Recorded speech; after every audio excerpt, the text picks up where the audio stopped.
এই শালীনতা আমরা হারাচ্ছি। তার বিপরীতে আমাদের সমাজে অশ্লীলতার প্রসার হচ্ছে, লাজুকতা হারিয়ে যাচ্ছে।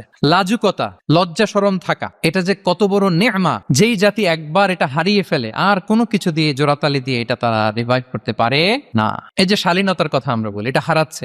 রাসূল সাল্লাল্লাহু আলাইহি ওয়াসাল্লাম বলেন, যার শালীনতা নাই, ইযা আলাম তাস্তাহি ফাসনা মা শি'তা, যখন তোমার লজ্জা শরম থাকবে না, যা মনে চায় তাই করো। শিশু মুহাম্মদ চলে গেল সেই বনু সাআদে।